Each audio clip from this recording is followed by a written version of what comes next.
Hi, everyone. Thanks for being with us for our Safety and Health Magazine webcast sponsored by Avetta. We are going to let our audience settle in for just a minute and we'll start the presentation shortly. Thank you.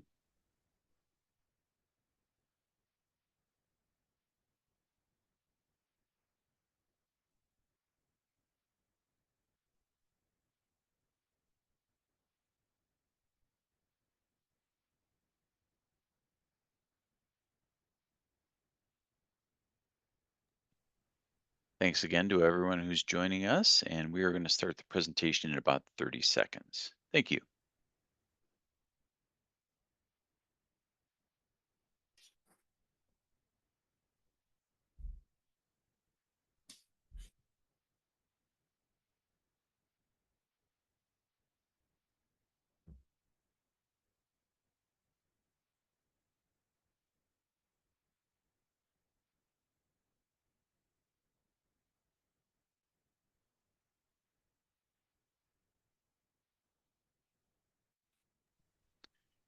Hello, everyone, and welcome to today's Safety and Health Magazine webcast Outsourced, Contracted, or Uncontrolled Risk Strategies for Effective Contractor and Supplier Management, sponsored by Avetta.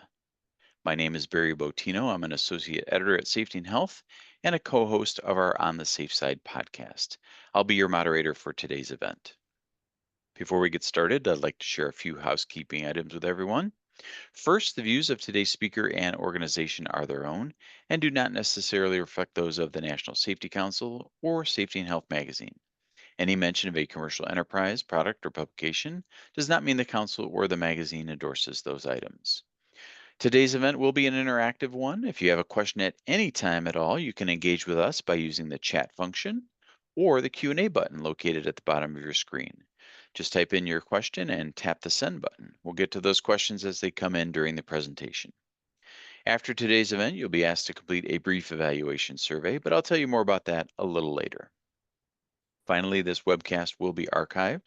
If you want to view this presentation or any of our past webcasts, please go to safetyandhealthmagazine.com/events.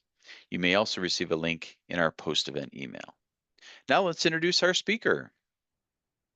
Joining us today is Wyatt Bradbury. Wyatt serves as Principal, Health and Safety for Avetta and is currently pursuing his PhD in Occupational Safety and Health from the University of West Virginia. Wyatt's vast experience in safety and health includes work in aquatic and recreation risk management, electrical construction, power line safety, rail and transit, and safety consultant. He's also a faculty member at the University of Alabama at Birmingham in the Department of Engineering. With that, we welcome you, Wyatt. Please take it away. Thanks, Barry. Welcome, everyone. Andrew, Sergio, I saw you put some hellos in the chat. Feel free to jump in and introduce yourselves. I know that the chat can sometimes take a little bit of a life of its own, and I do hope that happens today. I always enjoy when there's a good chat going on in addition to the presentation. Makes it feel a little more interactive, a little bit more engaging. I realize this is a lunch and learn, so your hands may be full trying to eat your lunch, but if you still feel like being a keyboard warrior, please feel free. So we're going to jump in today. Here's what we're doing today. We're talking about contractor risk management, supplier risk management, what happens when we outsource work. Going to kind of dig into that relationship today. So a couple things, a couple highlights of what we're going to try to accomplish. One is look at the hazards associated by outsourcing operations internally to facilities and externally on sites. We're going to look at what standards say, taking a look at ISO 45001 ANSI Z10. What do they have to say from a standards perspective, a consensus standards perspective? Whether or not you actually are certified to them, they are still the consensus set of best practices. So it never hurts for you to say, I wonder what the standard says about this, and maybe start to craft a response based on that, because hey, that's a good spot to go for best practices. Just because you're not certified to it doesn't mean you can't still implement it. The last thing we're going to do is start to synthesize methods to control the hazards and reduce risk. I'm going to give you some things that I've done or I've seen in my career that I think can help, and that's kind of where we're going to wrap up for the day. So let's talk about some key terms, and I'm using the ISO 45001 definitions. Let's understand what these key terms mean. My students, it always drives them nuts when I say, hey, let's talk about a term, and they start going off and saying what they know about the term. I said, okay, well, who's going to define it? They all roll their eyes because definitions matter, language matters. If we use a term in 6 different ways and we're all talking about the term, we're actually not having the same conversation. We're having 6 parallel conversations. So terminology is really, really important, and that's why I like to start with this for the day. So outsource. An outsource is an arrangement where an external organization performs part of an organization's function or process. The external organization is outside their scope. Again, it's outside, it's external, it's somewhere else, but the function that they perform is in the scope of that organization. Contractor is an external organization providing services to the organization in accordance with agreed specifications, terms, and conditions. So what does this really mean, right? Let's unpack some examples. So do I have any F1 fans? We got 39 folks on the call. Hoping I got at least one F1 fan. I know Alan's in Chicago. He's excited about this NASCAR race, but we're going to talk about F1 for a minute. Okay, Brian Cox is an F1 fan. So Brian, what do all of these F1 teams have in common? And you can't say they suck because McLaren is on top right now. So what do these teams have in common?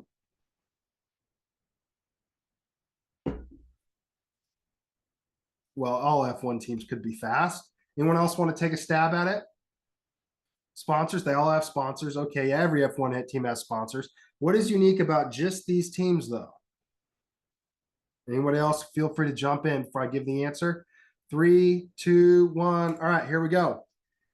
Those teams do not make their own engines. So the inverse of what you said, Andrew. I would think that the F1 engine, the gearbox, is pretty critical to the success of that car.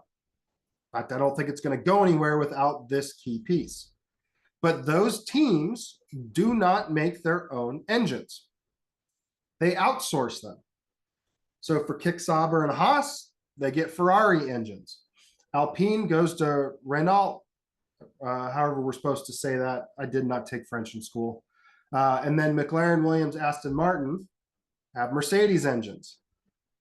Right? So those teams, that is a key function in the scope of an F1 team, but they outsource it. They have someone else do that activity. Now, let's talk about contracting. In contracting, you are needing support in performing services that are in your scope, but you're doing it in your facility, right? Clarkson owns the farm, now a pub, now a farm shop. I was fortunate enough to be able to go check out both the pub and the farm shop a couple months ago when I happened to be in the UK. Probably the best part of the trip. I think a lot of the rest of it was forgettable.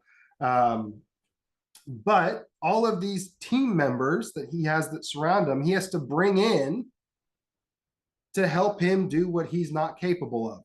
Not that he's capable of much, but he needs people to come in and be those good resources. He's bringing contractors in to support him. Right? So contractors, you're bringing people in to help. You're bringing in the HVAC expert. You're bringing in the cleaners. Those things are responsibilities in your organization, but you do not have the folks able to support that. So you bring a contractor in to do that activity for you. Okay? And this isn't a negative. It's just a reality of business today. So the question then becomes, where is the risk in contracting and outsourcing? What do you think? What are some of the different areas of risk that are presented by contracting and outsourcing? Liability, interesting enough, Andrew, folks would say they're contracting and outsourcing to get away from liability, right? I worked for a European company up until about 2 months ago. Their mindset was that if I outsource this, if I contract it out, not my problem anymore. I'm scot-free, I'm good to go. So liability is an interesting one to discuss. Choice is co-employment, okay, multi-employer work site, potentially. In-house morale, John, absolutely. If it was something that especially you used to do in-house that now you've pushed outside, that's an impact. Different safety standards, Brian, fantastic. There might be a potential difference in expectations. We're definitely going to talk about that later. So these are all areas of risk. Now, there's an easy answer to this. okay, is we're going to look at construction. Construction is a great proxy for contracting. In fact, almost all construction is contracted. Now, I'm going to have someone that's going to say, hey, wait a minute, I could be in general industry and I'm painting and that's considered construction. Yes, technically it would fall under the 1926 standards. Yes, I'll give that to you that there is the potential for facilities work to then fall under the construction expectations from a US OSHA perspective. However, in most cases, you're still going to be reporting that under general industry. Your NACES code is not going to change, right? All of that stuff kind of stays the same. Are you doing construction? Yes. So again, it's a proxy. It's not a perfect fill-in. So construction had 1,075 fatalities in 2023, highest among all industry sectors. They had the highest number of fatalities since 2011. CPWR found that fatalities have increased 39.8%. Falls continue to be the highest cause of fatality within construction, well over a third. So this certainly presents risk. There's a lot going on in the construction industry, and certainly construction industry itself is largely a contract-driven industry. But there's a lot going on here that presents risk, but that's the easy answer. The real answer is that we're underappreciating the complexity. There's a lot of complexity that we are failing to account for as we are looking at bringing and working with other organizations. Some of it is what we already hit on, right? Troy talked about multi-employer work sites. John brought up in-house employee morale. Brian said differences in standards, right? All of those are complex issues that are going to have an impact on your day-to-day, an impact on your organization, an impact on your people that are helping you make money. And they're all going to have very, very different types of impacts. So we're going to dive into complexity for a minute. I'm going to kind of go off and look at complex systems theory. And we're going to look at simple, complicated, complex systems. And I do this so that we can start to maybe think about complexity and think about organizational systems in a little bit of a different way. Slightly out of scope, we're taking a little bit of a detour, but hey, you know, sometimes the scenic routes are the nice ones. So simple, complicated, complex, three different types of systems that exist. Simple systems, right? Simple systems. I've got my marker. I won't get in any more trouble with any more companies, just my marker that I use on dry erase boards. I've got my pen. I won't say a company name. Again, I've gotten myself in enough trouble for the day. Examples of simple systems, right? If I was to take, I had one that I really liked. I'll use this one for example. If I was to take this pen, twist it apart, I could pull out the ink capsule. There's a spring down in the bottom. I pull the spring out.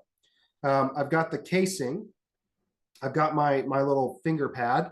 All of those things are components. They don't do anything in and of themselves. When I put them together, I create a simple system. So simple systems are one step up from components.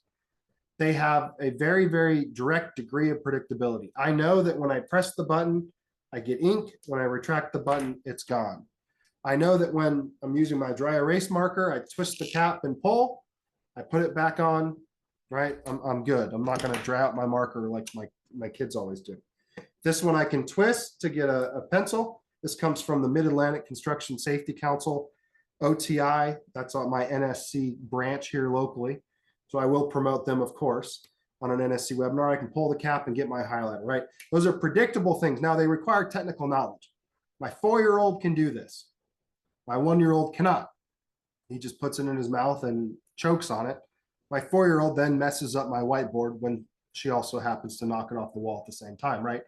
Technical knowledge, is it pretty low level? Yeah, she's not making any money for it, but it's technical knowledge. Defined inputs and outputs. Again, I twist and I pull, I press. Those are all defined inputs and outputs. You can come up with a trend, routine, a pattern. That's kind of what that looks like. All right, so simple systems, one step up from our articles or our parts or our pieces. All right, excuse me. Complicated systems.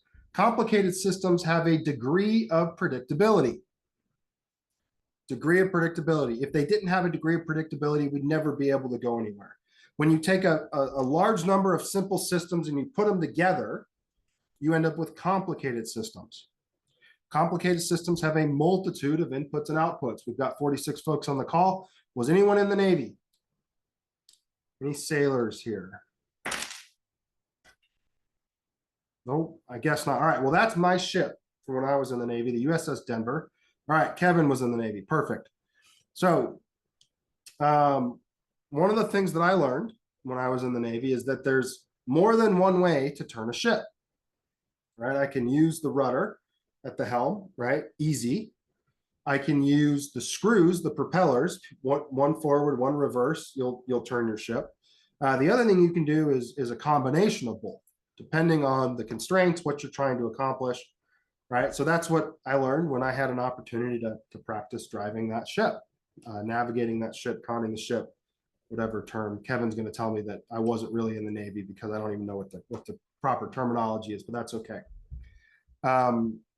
Now, these require a lot of redundancies and nested systems, right? Certainly on a ship, you've got the bridge. That's where most of your navigating comes from. But especially on a LPD like this was, there's other places that you can steer from the ship. In fact, I remember correctly, there were 2 other places we could steer the ship, depending on what we were trying to accomplish, what the mission was at that time, or what the warfighting operational capacity was at the ship. I believe there was one well below ground, and then there was also one at the back on the loading dock for when it sinks in and you bring in your LCACs or your other amphibious materials. So redundancies, nested systems. I've got multiple places that I can steer a ship from, navigate a ship from. Air Force One is a Boeing 747. Boeing 747 opened the world to air travel. Why? Because it had 4 engines. If you had 50% failure in your engines, what do you end up with? Well, you end up with where we start for 90% of our flights today. Right, that's a sobering thought. Talk about redundancies. Talk about the ability to have backups on backups. Right, that's the beauty of that system. Was it inefficient? Maybe, maybe not. Now, all of these systems require a higher degree of technical competence to operate and navigate redundancies as those failures occur. If you have any teenagers in your household, you're learning this right now as they are learning to drive a car. If they're 15, 16, 17, somewhere in that range, they are learning to higher degrees of technical competence. They're learning how to operate a system in a complex world, and they're learning to operate redundancies when things don't go well, right? Especially if they're learning stick shift, right? That's a good way to learn. Lost art, let's say. So complicated systems. This is where you have a system that produces some greater form of work made up of many, many simple systems, many sub-complicated systems as well, right? Your pump, your HVAC system would be a complicated system that is a subsystem of something else. Now, the last piece of this is our complex systems. Our complex systems have non-linear degrees of predictability, right? This is exactly why I'm so glad, John, you brought up in-house employee morale. You think that you're going to outsource, you're going to save money to be able to give bigger bonuses, to be able to raise wages, to be able to save people from doing, your people from doing grunt work, free them up. And the reality is that now their morale tanks because, well, you're just going to sell off my jobs to somebody else, right? They had pride in that job potentially, right? That's an example of nonlinear predictability. You think, hey, this is a good thing, and it comes out, whoa, we got some major blowback. Nonlinear predictability. Some major advertising campaigns, and let's say the last 18 to 24 months, I won't name them, but you can come up with which ones had maybe not the desired outcomes from what was intended, right? Gives you an idea of nonlinear predictability. Complex systems are an interaction between our socio and technical. This is where our human, our socio systems, and our technical systems now actually interact with one another. You want to know where people are going to get hurt? It's when socio and technical interact. Very rarely are people hurt when technical systems interact. If it's where the socio and technical interactions happen, that's where we have problems. There's not necessarily a clear set of inputs or outputs. We might have some options that we can take that we try. We might not have other options. We might try something and we get a whole new set of outputs than what we expected. We don't have a clear linear relationship like we would have expected in the past. Working in these systems requires a continual learning, not just analysis. I'm going to get a bunch of information, analyze it, find one correct answer. Chances are you're going to have a correct answer at one point in time. You'll get new information, then you'll have a new correct answer. It's going to continually shift. And our actions need to be ongoing in support of that learning, not finite. So why do I have these two examples? Any Trekkies in the room? This one's for you. Believe it or not, I used, it was not Star Trek, but I used another reference in a presentation I was giving a couple of weeks ago. Someone said I was not paying attention until you gave me your sci-fi reference. And that's what brought me back. I didn't understand it, but I at least appreciated you did it. So I always keep this one in here partially for that reason. I got a diverse audience that we got to please here. So Kobayashi Maru from Star Trek. So with the Kobayashi Maru, the reason this is such a great example for complex systems is that if you went in with a very logical mindset, a logical belief set, the experiment, example, tool, however we want to frame it, was going to take an emotional or an irrational response. If you went in with an emotional response, it was going to take one that was, completely rational, logical, and devoid of emotion. And it was less about getting a right answer and more about how do you respond in that situation? How do you adjust and pivot in those situations? Brings me to wildfires. I grew up in Southern California. I remember the story of one of my friend's dads who was on the roof of their house and at their house with their pool pump in hand and their hose in hand, and they were going to fight that fire. One of the ones that happened maybe 15 years ago. I remember that vividly. Wildfires are a great example of a complex system. They create their own weather system. They respond to other things that happen in the atmosphere. So you could have a great fire line. You could be dropping retardant in an area and it might jump that fire line. It might go the exact opposite direction. You're deploying resources and, well, it didn't even help. Now we're fighting a fire somewhere else. It's why you talk about in fires, not in terms of are they out or not, but in terms of percent containment. How well are we doing at actually trying to, put the genie back in the bottle, so to speak?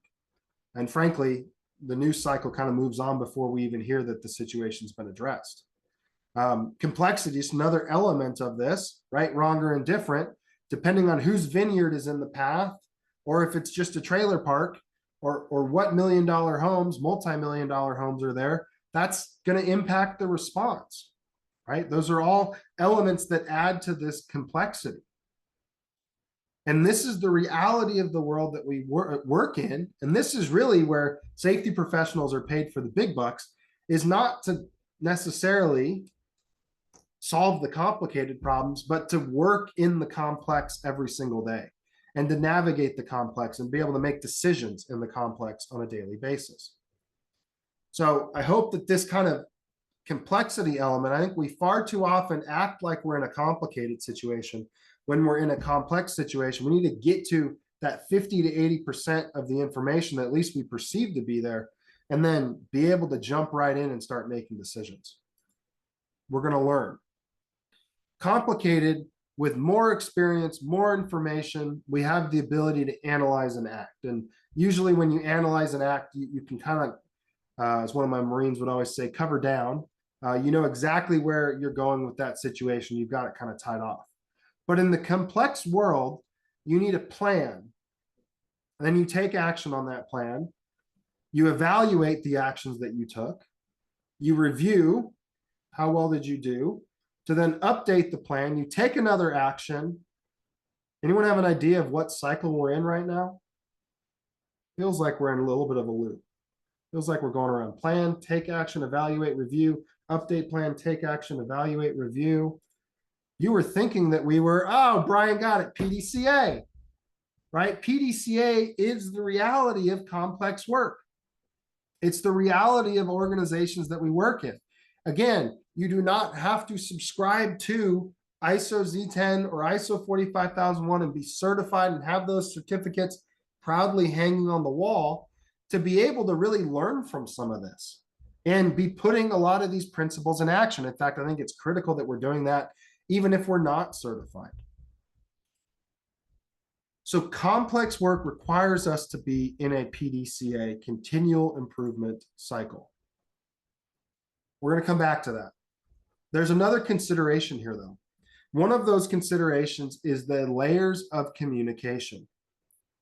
When we start to add entities, add new organizations, we might describe it as herding cats in the safety world, but we're starting to add layers of communication. Might be the telephone game, right? That might be another way to think about it. But essentially what this does is look like this wheel that we have, visibility and transparency. I stole this from one of our procurement professionals at Avetta, Caldwell Hart. He certainly has the background. He's been a chief procurement officer, multiple different places. But I'm going to go ahead and give the safety professional butchering of his approach. And it's called the Tier N challenge. Because as we add tiers of suppliers, as we add complexity to our organization, we now have multi-factor risks versus a singular risk, which is just your organization. Your risks are now extending across your entire supply chain. And that could be things that are outsourced. That could be things that are contracted. It doesn't matter. The degrees to which they affect and how they affect may be different, but ultimately there's still risks that are present. So a lot of times when we're in the world of work, we do a really good job of managing the tier one, managing the people that are coming in to do an exact service for us or that we are directly contracting with to do an activity. We're very good at the tier one, but we really start to get weak as we move beyond tier one. Because remember, we need to make sure that we're collaborating across stakeholders to ensure that our standards are maintained. But the reality of this is that if I'm company A, their tier 4 is B's tier 3, which is C's tier 1, which is company D. And you got to think that every company may have this exact situation. Company B may then have layers upon layers. It's a ripple effect, almost like throwing a rock in a pond. It just kind of keeps going and going and going and going. You know, they talk about the degrees of separation between any, some people will say couple items, some people will say couple people. I was at a conference a couple weeks ago and someone said, hey, I think I'm 2 degrees separation from everyone in the room, which was kind of an interesting thought experiment, right? And then what are the connections that they have that extend further and further and further? Part of the value of networking if you're a safety professional, but this is where a lot of risk comes from if you're an organization.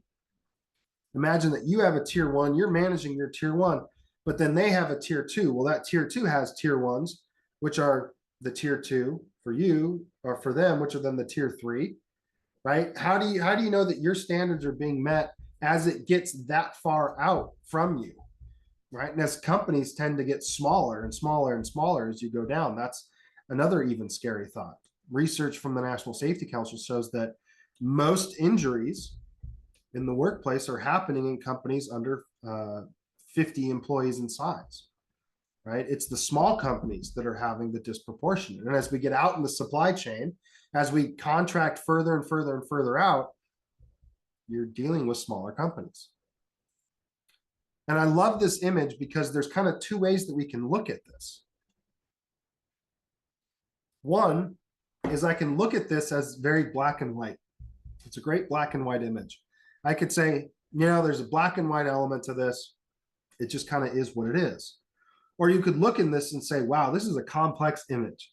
Look at how many different styles, how many different arcs.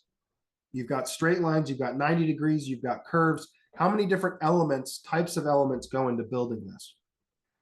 right? So we can look at something and we might initially say, hey, this is really black and white. This is my expectation. Boom. But as we dig a little deeper, we find there's a web of complexity that's presented. So how do we approach outsourcing and contracting in this kind of continual improvement mindset?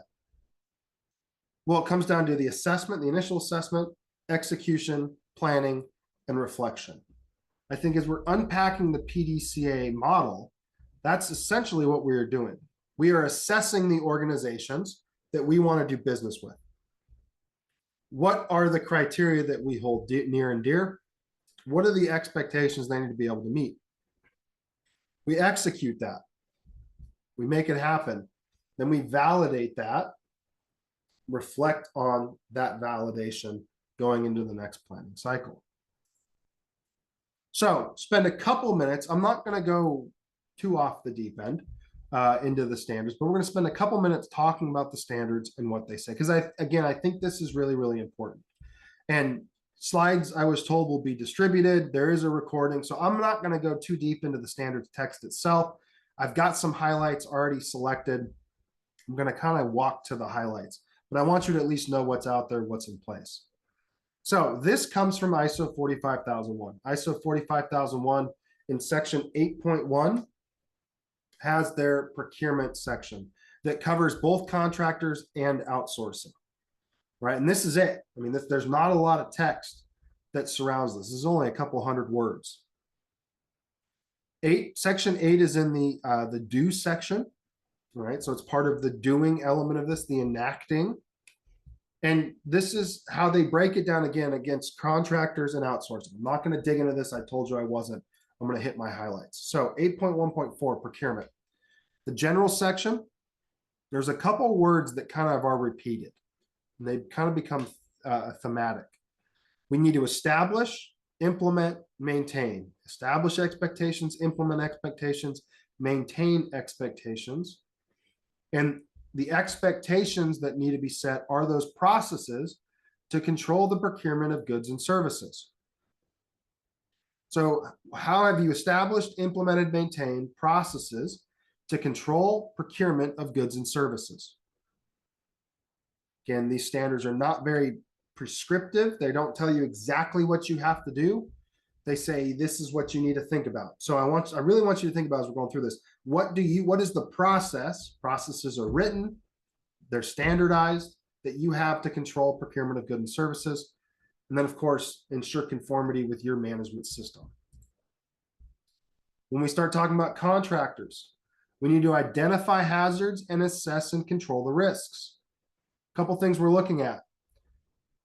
How does the contractor, whether it's planned or unplanned work, how does it affect your operations? So if I'm the host, how does that contractor going to mess up my people, hurt my equipment? What are they going to do to me, whether it's planned or unplanned? And then what are you doing that could affect the contractor? And think about it like this. What do you know that if you brought your family to work and let them run amok in your facility, they wouldn't know and could get them hurt? Right? That's an easy way to think about it. Right? Because for us in our facilities, it might be second nature not to go into that room, or that you have to wear something in that space. But if you're not in it every day, how do you know? So how do you ensure that those contractors are informed of the expectations of your party? Right? HAZCOM kind of sets us up for this. 1910, 1200 kind of sets us up for this expectation, so we know it. Not too unfamiliar. Some other expectations with this: your management system needs to be met by the contractors and their workers. You need to have procurement processes in place that define and apply the criteria for the contractors. Now, it's helpful to include this in contractual documents. Outsourcing, again, I'm really purchasing something that I need from another organization, or I'm sending work to be done at some other organization somewhere else because maybe I can't do it, or government contracts, maybe I ought to hit my DBE criteria. I've seen that a lot in my career. So with outsourcing, Outsourced functions and processes need to be controlled. Outsourcing that takes place needs to be consistent with legal and other requirements. It needs to be consistent with the intended outcomes of the management system. And it needs to be consistent with the type and degree of control defined in your management system, right? So you need to decide what it is that you are going to say is our expectation when we outsource. This is the degree of control that I have, the type of control, these are the expectations. Anyone here a quality individual? I have any quality folks here? QHSE, HSEQ. If you do, it's very different from the quality world to the health and safety world, right? The quality world, supplier qualification and supplier quality assessments, you're going out into their site regardless and you're doing hands-on audits. That's very, very uncommon for outsourced operations from a health and safety perspective. So again, consider that if you're running an integrated management system, what makes sense given that, I think it was, I want to say Andrew, right? The liability element plays a little bit different in health and safety than it does in quality. Excuse me, procurement. Now we're moving to Z10. 8.6 is procurement. The organization, and again, I won't read it. We're talking about identify, establish, ensure, right? Identify and evaluate risks, establish requirements, ensure products conform to those requirements. Now, the commonality here is that we're looking at, as we're procuring, products, raw materials, goods, and services. So if I'm having a contractor come in or outsourcing something from a service perspective, it falls in this category, this procurement category. We need to identify and evaluate risks, establish those requirements, and ensure the products conform. Contractors is section 8.7. Very similar to 45,001. Identify, evaluate, control. How are the contractors affecting your operations, right? How are all those contractors all over my facility during the turnaround? How are they going to mess me up? And what am I doing that could mess them up? Your management system shall be met by contractors. Now, this is a very, very interesting and different point as we get to Z10. How are you, as the host, coordinating the management system requirements on a multi-employer work site? This is something defined or written out into the standard. The accountabilities and responsibilities for health and safety need to be defined in the contract and by the scope of work. So specifically in ANSI Z10, we are calling out multi-employer work site situations, and we need to have coordination that is happening to support them.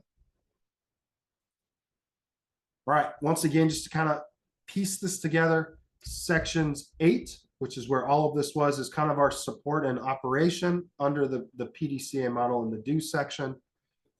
We would then use performance evaluation or monitoring measurement performance evaluation to determine how successful we were.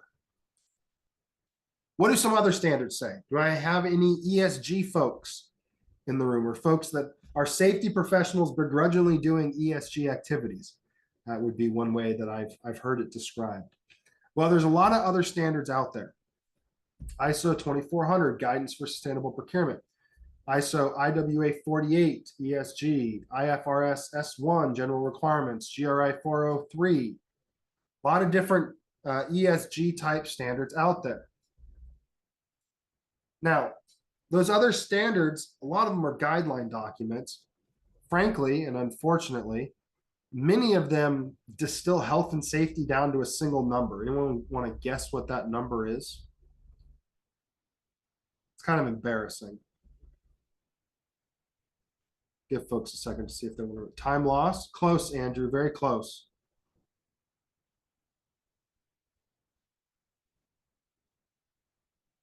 TRIR. Troy got it. Right? ESG, what we would say are extremely progressive standards in our organizations, distill health and safety to the most regressive of metrics. If you actually read into them, they say, I think it was Hallowell did a study, 80% of ESG standards that were studied have TRIR as the benchmark for health and safety. Kind of embarrassing, especially when TRIR has been proven to be statistically irrelevant. Not a very good tool. And easy to be manipulated, which that's one of the first things I learned in health and safety. I don't know about you, was how to manipulate TRIR. So what do other standards say? When we look at ESG standards, health and safety is moving from compliance to value creation and business impact. John, I can appreciate you say the EMR may be better, but it's actually worse. I have a white paper coming out in August with Avetta. I would encourage you to take a look at it. I kind of break down the challenges of TRIR along with the EMR, the modification rate, all at the same time. They're all kind of in that same bucket. You can manipulate the mod in many of the same ways you can manipulate the TRIR. Good point though. So these other standards, what we are trying to do is move safety from compliance to business impact. They're trying to say that TRIR is a business impact metric. It's not. I don't know that we have the right metrics identified yet. They're not used wholesale, but we're getting there. And essentially what's happening is HSE is becoming part of business risk management, which is good. We want that. We want to be elevated up because, hey, business risk management gets resourced sometimes better than safety risk management does. So I'm not saying that that's a bad thing. But right now, ESG and sustainability is its own vertical. Sometimes it's bolted onto HSE, sometimes it's bolted onto environment, sometimes it's properly resourced as its own vertical. The challenge with that is that it's a lot of work to keep it as its own vertical for the people managing that vertical and for everybody else. What's going to happen is very quickly, and this came from Katie Martin, our director of sustainability, is that it's going to move from a vertical to a horizontal. So you'll have someone doing governance of ESG, but each of the individual functions is then going to be responsible for reporting up their ESG. So thankfully, health and safety is going to claim ESG back. We're going to get to define what ESG is. Thankfully, a lot of those standards I mentioned are kind of guidelines. So they're not hard and fast. If we maybe take a different approach, it's not the end of the world. So we're going to be able to redefine what health and safety looks like for the purposes of ESG, report that to our ESG teams. We'll meet the ESG expectations and we kind of get to reclaim our space. Moving that direction, we need to push for that direction in our organizations. That's going to be a big win for us because then we can get out of this TRIR fiasco that we see. Health and safety is an operational performance metric. It's good business, right? Again, that's a place that we want to be, right? Because if it's good for business, it tends to get done. So if we can show how health and safety is good for business, easier to get resources, easier to have an impact. All right, so let's put this into practice. Let's kind of bring this thing home. So summertime means it's getting ready towards fall. Training camps, mandatory mini camps are happening. I'm excited. So let's put this into practice. Let's start to exercise these muscles a little bit. So the first thing to think about when we're putting this into practice is, what is your contractor management program? This might be your outsourced work program. This might be your procurement program. But what, from a health and safety perspective, do we have in place from a procedural standpoint that helps set expectations? So this outlines the actions, the expectations, the standards, the laws, the policies, the procedures, the deliverables. Essentially, it's your health and safety management system. I don't like calling them safety manuals or safety programs. I'm in the systems world. I call them a management system. How do you distill that down to the 30 pages? I think when I had the contract specs in there, it was also maybe gotten towards 45. That you need your contractors to know. What do you need them to know and follow? Where can they get help? Where do you expect them to engage? What do they owe you? So what do I expect them to know, do, and follow? I want them to know my commitment to health and safety. I want them to know what my procedures are and where I expect them to follow my expectations as a host. Where can they get resources? What are the policies, procedures, forms that at a minimum they have to meet? How can they engage with me? I need your SDS sheets. You have a kickoff meeting. We're going to do joint inspections and walkthroughs. When there's an investigation, this is how it's going to go. You'll have an 8-hour head start, and then I'm going to come in, and especially if I don't like it, we're going to have a problem. Excuse me. What do they owe you? You want daily briefings, their weekly toolbox talk, their inspection, their incident reports. On what timeline? How are they delivered? Are you working off, I know some JVs have like a site system they work off. I know sometimes it's, hey, I need paper. Sometimes it's, hey, email it to me, right? How do they get things to you? How can we kind of make that happen? All right, so that's contractor management programs. Contractor safety leadership. This is one that's a little bit more innovative. A little bit more innovative. How do we go beyond orientation, beyond OSHA 30? Right? It's good that our leadership has that, but our lead folks on site, our PMs, our APMs, our project engineers, our lead engineers, our forepersons, they need something that helps them understand their role better in health and safety. So what's like the practical training system that you have built out, like a BCSP STS in practice? My folks that have operations in Canada, kind of like a supervisor JHSC training, but it would be specific to a situation. This is really a training for supervisors, your EHS, your quality, on how you expect them to execute health and safety in the facility. There's only a couple of these I've seen that I've kind of liked. There's a group out of the UK that has this. There's a consultant group out of California that does this. Very much boutique. This is not a large scale thing. There's boutique things that they develop, those expectations for your organization. But as we started to do these types of trainings in a prior role I had, we found that part of the issue, part of the reason our contractors weren't doing what we wanted was because there was an education gap, a knowledge gap. In some ways, they were ignorant. Doesn't always excuse everything, but we hadn't yet given them the knowledge and expectations that we had yet. We hadn't given them everything that we needed them to know. And so contractor safety leadership is kind of a new topic that's developing that I encourage you, as we're approaching the back half of this year, planning for next year, start to think about, is that something that we can put in place? Barry, I think you're coming off mute. I'll let you jump in. We had a couple questions related to these slides, Wyatt, that I wanted to share with you. The first one is, what are some metrics or KPIs that you've passed down to subcontractors? Yeah, that's a great one. Hours work, collecting hours work is a great one. Even though I despise TRIR, I've seen it passed down to contractors before and said, hey, we're going to run TRIR as a collective organization. You're an extension of our organization, so we're going to look at this together. A really easy thing to do is to hold them to the same expectations that your organization has. So if you have KPIs that are set for your organization, say, hey, you guys need to meet, guys and gals, you outsourced organizations, contractor organizations, you need to meet these same KPIs for this year. You need to be doing these leadership engagement activities. I expect to see these types of reports on your close calls. Maybe it's number of some inspections. Maybe it's findings of direct and alternative controls. For my HICA folks, implementing that kind of program with them. There's a lot of different ways that you can do it, but I think that identifying what are key things that contractors routinely face and set up some KPIs around that are just rolling KPIs for contractors, but really trying to integrate them into what your business is already doing. Because that way they can get support on it. There's going to be resources on it. They're probably going to see different literature on it around your facilities. And it's going to augment what you're already trying to accomplish. So I think that's maybe an answer to that question, Barry. Did you have another one? Yeah, you talk about contractor management programs. When and how are these shared with contractors?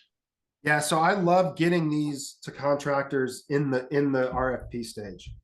It's critical that as we are putting out our RFP requirements, they understand what it is that they're going to have to do on that job. That goes for some of the frustrations with different suppliers as it relates to my current organization, this webinar sponsor. Maybe not communicating them in advance enough, but also if you say, hey, we're an ISO 45001 company, we expect to see risk assessments like this for every scope of work. We expect you to have a very comprehensive job briefing. I'm going to collect your toolbox talks on a weekly basis. When there's an incident investigation, this is the expectations that we have. Hey, by the way, this is our electrical safety policy. It says no energized electrical work. You're going to have to meet that. Hey, maybe we have a ladder's last policy. Get that to them up front. So as they're bidding the work, they saw it. And then if they miss it, hey, that's on you for not having the right folks involved in the bid process, not asking the right questions. But I gave it to you up front. And then at the kickoff meeting, you reinforce some of that. I think one of the biggest mistakes that I've made in my career, in some instances I've seen others make, is that we didn't have that really strong kickoff meeting early on to reinforce those expectations. Now that the crew's coming on site, maybe the office folks know it, but the people who are leading that job on your site need to hear it again. And as they're turning in work to you, hey, we're going to make sure that it's in line with these procedures, and then make sure they have access to it. Make sure it's easy for them. Make sure it's external facing material so that they can use it and work within it. I think that's a really important process. Get it to them early and often, and then you just reinforce it slightly from there. Excellent. We appreciate that. And just to remind folks, feel free to use the chat for any questions in the Q&A. We welcome those at any time. Thanks, Barry. Appreciate it. So qualification standards, kind of dipped in there for a minute at the RFP point. What are the qualification standards? I would hope that there would be some companies out there that might be able, maybe one real good company that can kind of help you figure out how to qualify your people and maybe support you in that. But all joking aside, qualification standards are critical. Now, what's interesting is I was doing an exercise looking at some reports this morning. What we found is that you can go too far with qualification standards. You might have a really strong company from a health and safety standpoint. They're doing the right things, and your qualification standards might be, going too far. If you're saying, hey, we need to be under maybe benchmark rates or under, there's the potential that you could be screening out folks that are actually doing it right. And because your requirements are too high. So there's a balancing element to this. I think another consideration with qualification standards is making sure your standards are appropriate. We kind of picked on TRIR a little bit, but think about it. If you've got a small company, that small company might be doing the right thing in safety and health, but they had one incident. And hey, you know what? They did the right thing and filled out their 300 log. They did the right thing in their tracking that they had that one recordable incident, but they don't have the hours to offset it. Of course, they're going to be above industry average, right? Maybe it's 10 guys. They don't have a shot if they have one incident. And so I think we've got to really try to come up with what are the right metrics, what makes sense, and why are we using that? And I certainly encourage companies to review that on a frequent basis, knowing that we can go too far. I'm the first one to say we can go too far, but we've got to have something in place, and what we have in place kind of needs to make sense, right? So certainly if you're a partner with us, we invite you to take that journey with us. And if not, happy to have you learn more. All right, now that everyone thinks I'm a snake oil salesman, let's try to get back on track. Qualification standards. Qualification standards work cross-functionally to determine what good looks like. Kind of hit this a minute ago. What makes sense for you? What data do you want to capture that you currently can't? That's a huge reason why you use outside sources, and you have to be consistent. All right, Safety Maturity Index. This is a really cool thing. I get jazzed up about this, and I know I'm coming up close to time on the top of the hour. We're getting close. But the SMI is something that Avetta and the National Safety Council developed over the last really 12 months or so, and are using as a way to help evaluate organizations moving forward. Again, many folks are not ISO 45001 ANSI Z10 certified. They have no interest or really need to be. It's not for everyone. But again, a lot of those principles are really good things to put in place. And so SMI is almost like a management system light. It hits the key areas of what is going to prevent serious injuries and fatalities. It hits the key areas of what do you need to be doing to measure organizational performance. It's going to give you insight into strengths and weaknesses, and it evaluates those key areas. So with SMI, we're looking at safety, leadership, and structure, worker training and competency, hazard identification and controls, incident management response, improvements in communications. How well are you living out PDCA is all part of this Safety Maturity Index. And for us, what we're hoping is that this can be a way that we can start to move past mere compliance and start to evaluate organizations based on how strong they are across their health and safety maturity. And where they're weak, and we say, hey, we still want to work with these people, then we have the opportunity to mentor them, to help build them up, to help them improve.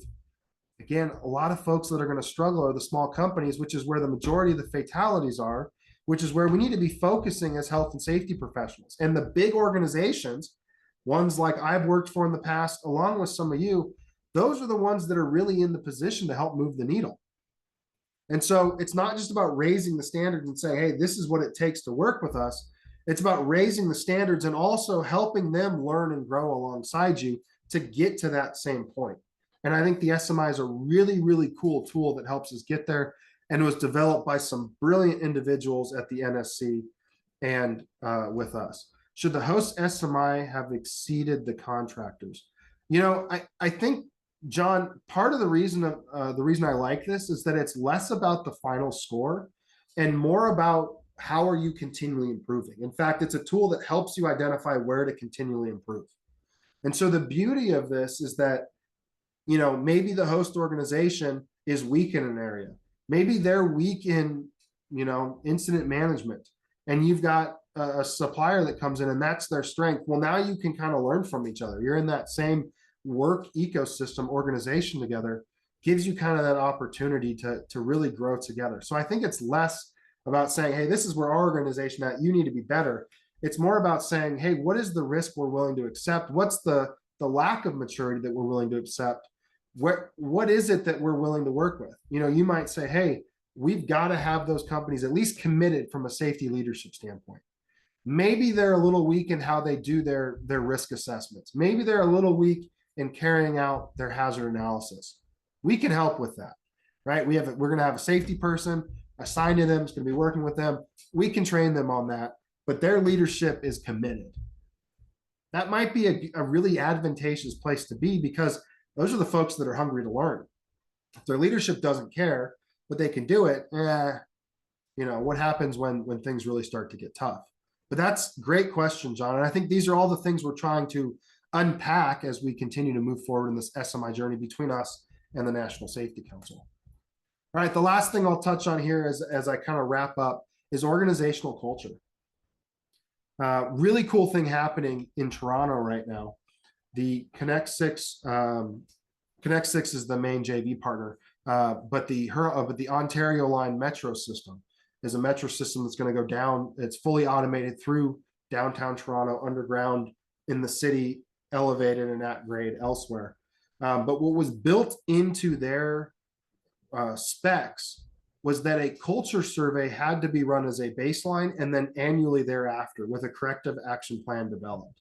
And so I think that was a really, really cool thing to see, is that contractors were required to do cultural evaluations. They were conducted, they were financed, they were supported. And we were bringing all JV partners together. I mean, there's going to be thousands of employees working on these projects in the field, in the office. So we're working to make sure that this extremely large infrastructure project, tens of billions of dollars, is done so with a focus on organizational culture and how that organizational culture impacts safety. So with that, I invite follow-up. I really appreciate everyone's time today. Barry, I will hand it back over to you. Great. Thank you so much, Wyatt. We appreciate you sharing all your insights with us. And folks, feel free to drop those questions in. We've got a couple minutes here to answer some questions there in the chat and via the Q&A.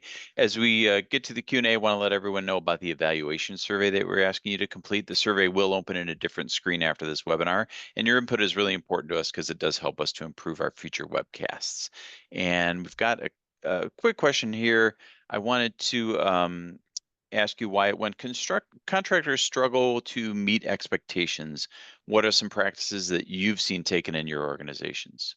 Yeah, it's kind of like what we just talked about with the SMI. I think it's really trying to work with them and understand what is their willingness to learn and grow. If they're not, hey, they're probably not the organization we want to work with anyway. They might just be the cheap source, not the strong source.